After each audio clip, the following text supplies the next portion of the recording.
Masih di Sapa Indonesia Malam bersama tenaga ahli kantor staf Presiden Ilham Malik dan media manajer Amnesty International Indonesia Hairil Halim.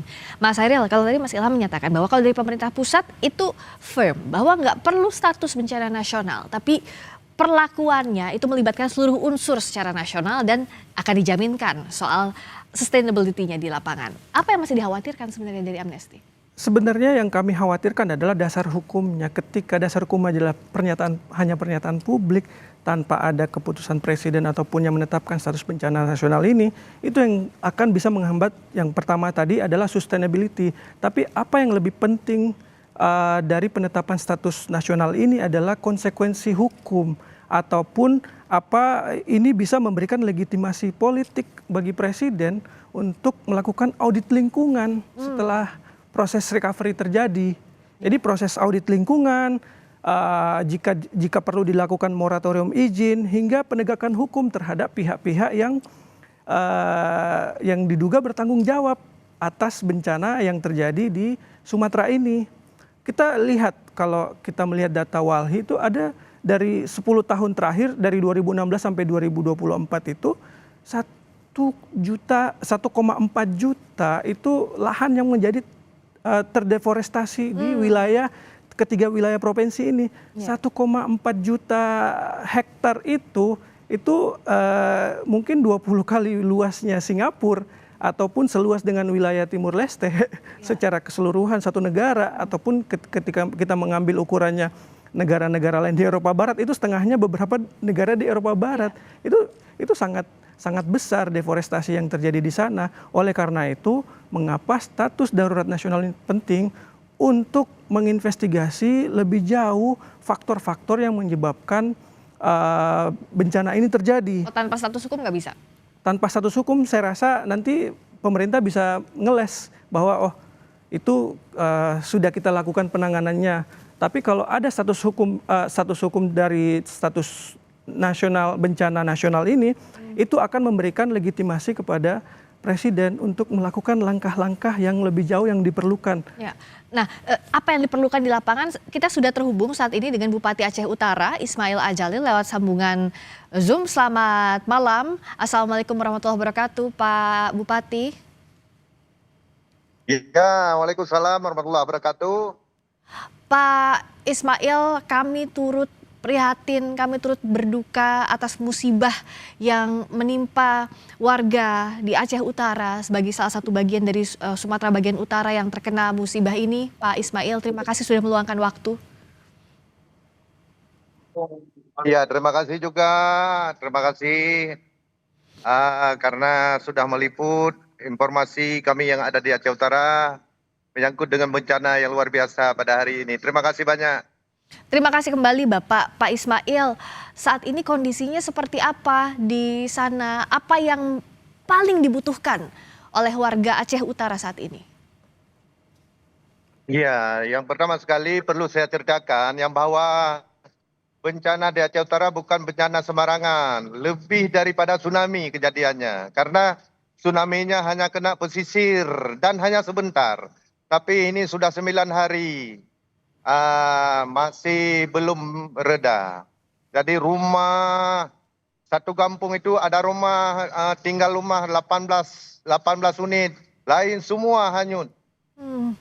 Maka pada hari ini ada sekitar 9 kecamatan lagi yang terisolir, yang belum bisa kita masukkan makanan kepada mereka yang pengungsi. Ya. Karena semua jalan putus, irigasi putus, lumpur semua di atas badan jalan, kemudian tiang-tiang listrik semua roboh. Rumah-rumah di atas jalan ini masih sedikit-sedikit kita perbaiki supaya tembus ke masyarakat kita yang mengungsi di pedalaman. Pak Ismail, saat ini juga bergabung di dialog kita ada Pak Ilham Malik yang merupakan tenaga ahli kantor staf Presiden. Apa yang mau Bapak sampaikan langsung kepada pemerintah pusat? Ya, pertama sekali saya mohon kepada Bapak Prabowo agar membantu kami di Aceh Utara ini yang sedang malam-hari. Karena kami di kabupaten ini tidak sanggup lagi menangani banjir yang bencana yang luar biasa ini. Mohon perhatiannya Bapak Presiden untuk menangani persoalan yang ada di Aceh Utara. Saat ini sudah ada bantuan yang masuk, Bapak? Apa yang sudah ada? Yang sudah ada hanya yang ada di kabupaten. Yang di pusat belum ada. Kemarin saya minta itu pesawat dari BNPB. Sampai sekarang belum datang. Untuk kita transfer makanan kepada pengungsi-pengungsi yang di tengah-tengah hutan, yang terjebak di tengah-tengah hutan. Tapi sampai hari ini belum ada bantuan dari pemerintah pusat terhadap Kabupaten Aceh Utara.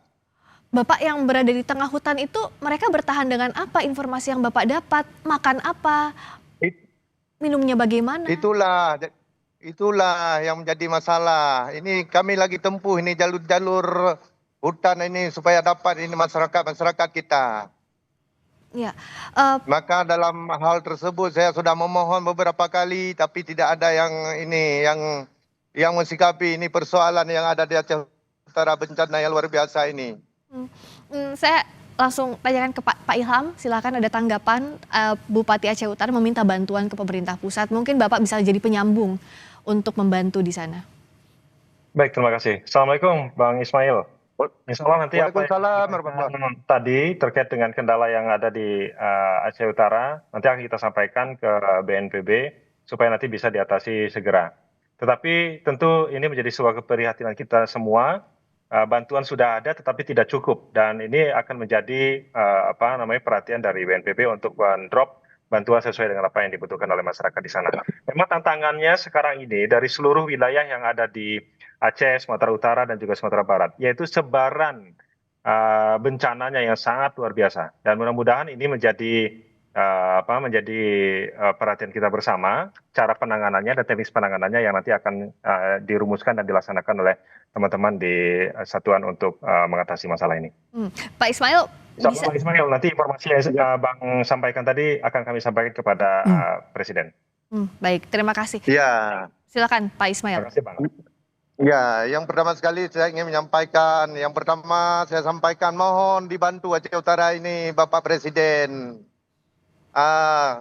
Karena ini kami tidak sanggup, karena kerusakan jalan, kerusakan irigasi ini, kemudian menyangkut dengan bahan pokok masyarakat ini, kami tidak sanggup, maka kami minta bantu kepada Bapak Presiden. Tolonglah kami, Pak Presiden. Baik, Bang, akan kami sampaikan nanti, Bang. Ya, jadi iya, terima kasih. Semoga segera ditangani dengan baik. Pak Ismail saat ini berada di mana, Pak, tepatnya? Ini, ya, saya barusan ini di lapangan, ini lagi kasih bantuan masa panik kepada masyarakat yang lagi mengungsi, begitu. Itu di mana, Pak, masyarakat yang mengungsi yang Bapak kunjungi saat ini? Musibah di Aceh Utara ini dari 27 kecamatan, cuma yang tidak terendam habis cuma 2 kecamatan, yang lain rata semua. Maka saya bilang lebih daripada tsunami yang terjadi di tahun 2006 kemarin. Untuk warga yang di pengungsian tentu butuh banyak bantuan. Saya akan tanyakan lebih banyak lagi. Kita akan jeda dulu sejenak, Pak Ismail, Pak Ilham juga Mas Hairil. Kami akan segera kembali di Sapa Indonesia Malam.